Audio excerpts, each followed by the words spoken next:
Have you ever paused and really asked yourself why anything exists at all? Why we chase happiness, purpose, or the sense that life matters? When I look at the stars, I feel the same awe that humans must have felt thousands of years ago, but also a nagging question that modern life rarely lets us confront. There is something deeply human in that feeling, a whisper from our own nature. But what if this whisper points to more than just a personal longing? What if it hints at a reality where meaning is not something we invent, but something that is already there? Consider a seed buried quietly in the soil. Science can explain how it grows, how sunlight fuels photosynthesis, how water and nutrients travel through its stem and roots. But that only tells part of the story. It does not explain why the seed reaches toward the sky, why it insists on becoming a tree rather than remaining inert. How describes the mechanisms, the processes, why probes the intention, the unfolding purpose that seems to drive it from within. This difference between mere mechanics and living purpose is where philosophy begins. Aristotle wrestled with this very question over 2000 years ago. Through his framework of material, formal, efficient, and final causes, he revealed a vision of the world alive with purpose. Every being, he argued, is drawn toward its own end, guided by the order that is not arbitrary but intelligible. Life in this sense is never meaningless.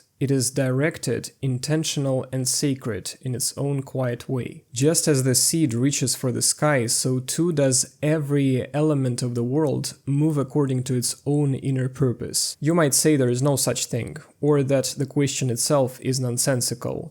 After all, as Wittgenstein famously wrote, whereof one cannot speak, thereof one must be silent. Yet if you're curious to explore the deeper why behind things, to go beyond the surface and uncover the purpose that seems to pulse beneath the mundane, stay with me. In the next part, we'll delve further into this question, examining how philosophy attempts to reveal the hidden order and meaning that science alone cannot fully capture. Today, science has taught us incredible things, but mostly the how behind them. The why is often dismissed, replaced by mechanistic explanations and cold observation. And in that shift, something vital has been lost. The sense that the world is coherent, that life has a pulse beyond our personal whims. We've traded wonder for efficiency, mystery for measurement. The danger is subtle but real. We start to feel that nothing ultimately matters, that life is a collection of fragments without connections. I don't want to accept that. I want to remember that the seed itself wants to grow, that the stars move according to their patterns not merely due to physical laws, but in order to reach something higher, and that even we, messy, conflicted humans, are drawn towards something larger than ourselves. The question of why is not an abstract puzzle. It is an invitation to notice and reclaim a sense of purpose, that beyond technical observation and calculation, we remain capable of perceiving and understanding. Drawing from the mystical insights of the pre-Socratics, who saw elements like fire and water as sacred forces revealing cosmic truths, as I explored in my previous video, Aristotle built a system that wove reason with wonder. But as we will see, thinkers like Leucippus, Democritus, and later Francis Bacon dismantled this vision, prioritizing utility over essence. Bacon in particular celebrated the practical results of science, while dismissing the final cause as useless, paving the way for a reductionist secular worldview. Democritus' atomic theory, meanwhile, mocked purpose as illusion, reducing life and nature to mere motion in the void. These shifts eventually led to the fragmentation of knowledge, ethics, and spiritual understanding in modern life. In this video, we'll unpack Aristotle's four causes in detail, explore how they unified ancient thought across science, ethics, and the divine, and trace the pivotal shifts that led to their forgetting. Whether you're confronting the deeper questions of existence or seeking to understand how ancient thought illuminates the fragmentation of modern life,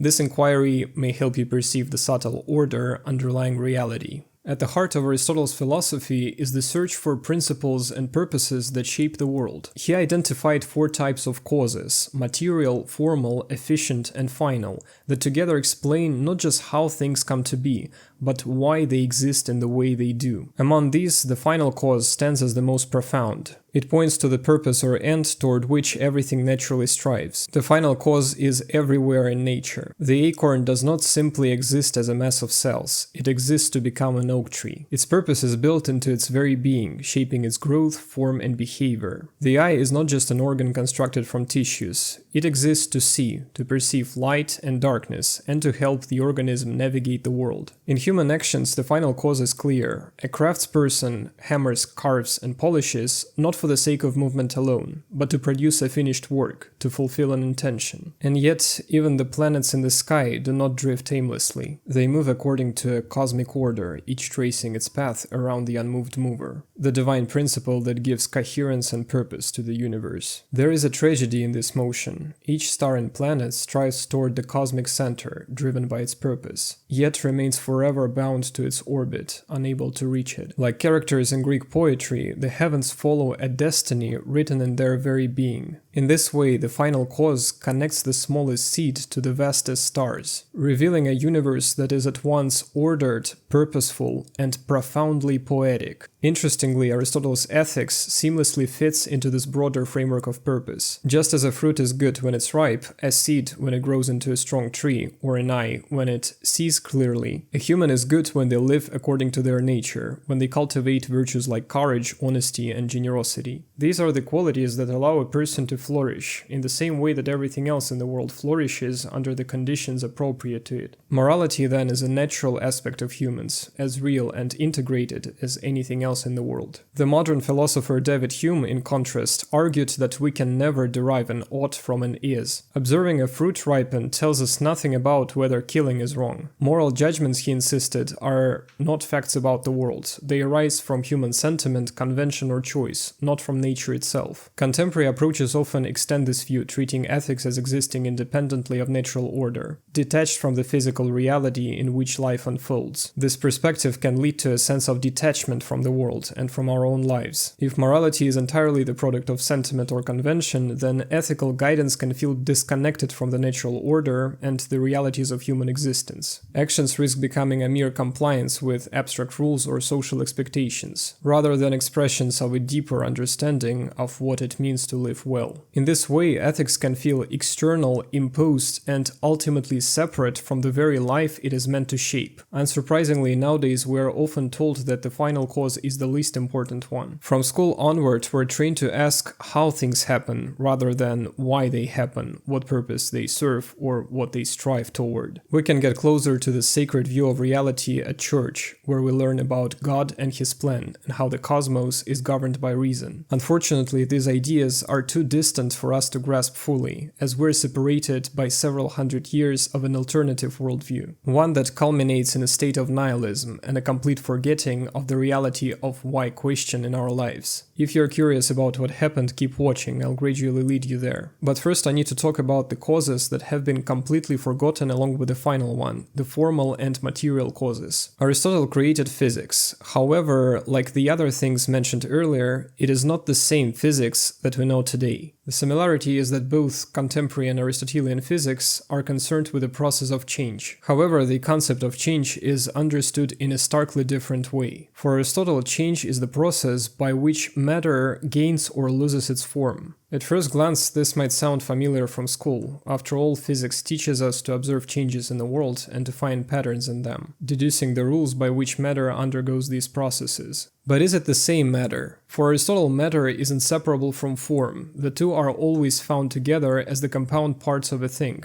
Matter represents pure potential, the raw, shapeless dough waiting to be shaped, while form is the essence that turns this potential into a specific reality. In the case of a human being, matter consists of the bones, muscles, organs, and flesh, the physical stuff that could exist in many different ways. Form, however, governs all of this. It organizes the matter into a functioning, rational human, shaping the body so that it can think, act, and fulfill its purpose. So matter realizes itself only through form, a doctrine known as hylomorphism, the unity of hyle, matter, and morphe, form in a thing. However, as I mentioned earlier, the ideas of form and matter no longer seem to fit within our contemporary worldview. In modern science, there is no room for form as Aristotle understood it, an intrinsic essence that gives things their purpose and directs them toward an ultimate goal. The reason is simple. In modern science, there is no ultimate goal. The processes we observe are treated as arbitrary without any ultimate purpose. And since form is inseparable from this notion of final purpose, once the purpose is abandoned, the form is rejected as well. In today's physics, the tree is growing because of sunlight, water, and soil conditions, not because it is striving to fulfill its treeness or reach some perfect state. Whereas in Aristotle, these are secondary conditions. The tree grows primarily to realize its form and fulfill its final cause. So nowadays, there are no inherent roles, no cosmic job descriptions, and because form is out of the window, matter gets redefined too. It is no longer this potential field dough waiting for shape, it is just particles and fields zipping through space-time, following rules we uncover through experiments and mathematics, which, by the way, was also reformed in the 17th century to align with the new science. So there is no essence, no purpose, just motion. And if the final causes are abandoned, matter too loses its inherent meaning. Which brings us directly to the next cause in Aristotle, the efficient cause. Let's first summarize what we've built so far. There are 4 causes of change. The most important is the final one, the moving principle that drives things toward their true self and helps them fulfill their purpose. This movement happens because form, the second cause, actualizes matter, the third cause, guiding it toward fulfillment. But there is still something we haven't covered, the trajectory of movement, the story of a thing striving to fulfill its soul's purpose. This is the fourth cause, called the efficient cause, the sequence of events that brings a thing into being. This is exactly what we're left with in contemporary science. We choose a starting point for observation and then watch what happens, examining the various transformations that occur in different things over time. We don't truly ask ourselves why they're happening or to whom they're happening. They simply occur, and that is taken as the final explanation. This is like replacing the why question with a how question. Think about it, you cannot ask an evolutionist to explain you why we evolved from monkeys. You will never get a satisfying answer. They might refer to gene mutations that occur in specific environments, with patterns shaped by external factors. But the ultimate why remains unanswered. We can, however, find an answer to this why in the Bible, the Quran, or any other religious source, where it is explained that humans are made in the image of God, or are themselves gods, and that their purpose is to serve or fulfill their mission in the world. There are deliberate explanations for any why you can imagine, from why we're placed in this world to why we must return to heaven or another state, depending on the religious context. These, however, are mere remnants of the old way of thinking, which in the past was universal, not only in religion, but also in philosophy, science, and even art and politics. Why did we forget about this unity of existence? How did it all happen? The answer is far too complex to cover in a single video. So let's focus on one way of approaching the issue, through the rejection of Aristotelian science. To begin, let's go back to ancient Greece. There we find a mysterious figure, the enigmatic Democritus. He was later praised by Francis Bacon, the founder of the modern scientific method, as the only Greek thinker who truly got it right. I mentioned him in one of my previous videos. Check it out if you want to see how laughter can actually be dangerous for us. Democritus was known as the laughing philosopher, believed to laugh at everything, for he saw all of life as a mere folly. He even laughed at the traditional understanding that everything in the world is sacred and directed toward a higher purpose. Unlike other ancient Greek philosophers who sought to explain the world from top to bottom, from its sacred center outward, searching for the ultimate why, Democritus and his teacher Leucippus of Abdera developed what we now call atomic theory, which was in many ways a radical challenge to philosophy itself. As mentioned earlier, Aristotle tried to explain everything in the world as moving toward its sacred center, guided by the thought thinking itself in the heart of existence. Plato, Aristotle's teacher, pursued a similar project, placing the ideas even further beyond the world, and portraying the world as an emanation of the highest principles. Even the Ionian materialists discussed in my previous video saw the world's elements as sacred, explaining the cosmos as emerging from an ultimate principle that manifests multiplicity yet returns to a meaningful, unified whole. In all these cases, the world was seen as ordered, holistic, and full of life, flowing from its inner essence outward into everything that we see. Democritus' theory, however, is entirely different. The world, he claims, is meaningless. Everything around us is composed of atoms, which move chaotically through the void, generating all sorts of phenomena. These phenomena, he argues, are ultimately unreal. Only the atoms themselves are real. In this framework, all of Aristotle's higher causes are dismissed as illusions, mere creations of a deluded mind. The void is real, the atoms are real, but the why behind things doesn't exist. Movement is purely mechanical and deterministic. One atom pushes another, forming a man, who then lives a meaningless life and eventually dissolves back into nothingness. Those who believe otherwise, who cling to illusions of order or purpose, are fools in his eyes. Their delusions deserve laughter. Democritus laughs at those who see something beyond the void, and at himself for experiencing the fleeting hallucinations of order in an ultimately empty world. It's fascinating how strikingly contemporary many of Democritus' ideas are. Unlike other philosophers of his time, he openly promoted ideas resembling the theory of evolution and social progress. He described early humans as living an anarchic, almost animal-like existence, going out alone for forage for the tastiest herbs and fruits. Over time, as they faced attacks from wild animals, they began to help one another, guided by self-interest. Through this same drive, humans gradually learned to recognize one another and form communities.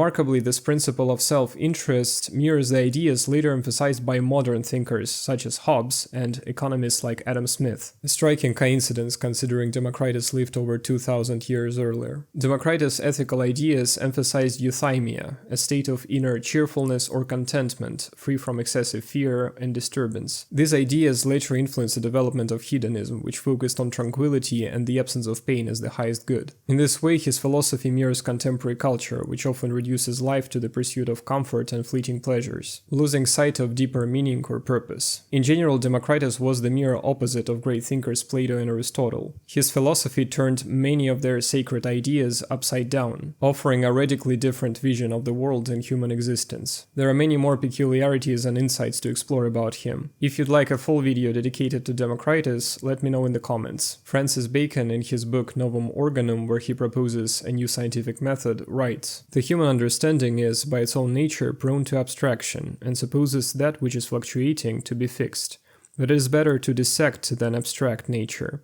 Such was the method employed by the school of Democritus, which made greater progress in penetrating nature than the rest." The very name of Bacon's book, by the way, is a blatant attack on Aristotle, whose collection of texts called Organon was regarded by the medieval scholastics as the foundation of all knowledge and the ultimate tool for science. Bacon debunks it, claiming that Aristotle's causes do not really tell us much about reality, as they fail to produce any practical results. He is especially critical of the final cause, which he dismisses as utterly useless. Final causes are clearly more allied to man's own nature than the system of the universe, and from this source they have wonderfully corrupted philosophy. The only cause he cares about is the efficient one, the one that explains movement and change without any reference to the ultimate purpose, form, or matter. He says, "It is best to consider matter, its conformation and the changes of that conformation, its own action and the laws of this action or motion. For forms are a mere fiction of the human mind, unless you will call the laws of action by that name." His use of the term matter here obviously has nothing to do with the Aristotelian notion, because, as discussed earlier, in Aristotle's framework, matter is inseparable from form. By rejecting form, one necessarily rejects matter as well. What we are left with, then, are the changes and the laws of motion grounded in atoms, indivisible entities that combine to form complex systems. The world, once seen as the receptacle of God or of being, is transformed into a mechanical clock. A person becomes just one of these atoms, with no higher purpose to fulfill other than the one that they arbitrarily choose, or are forced to choose, driven by the external forces that shape life and existence. The core of deeper spirituality is thus undermined in science, which from now on is secular, disconnected from religion and from the higher Platonic and Aristotelian philosophies in their scholastic interpretation.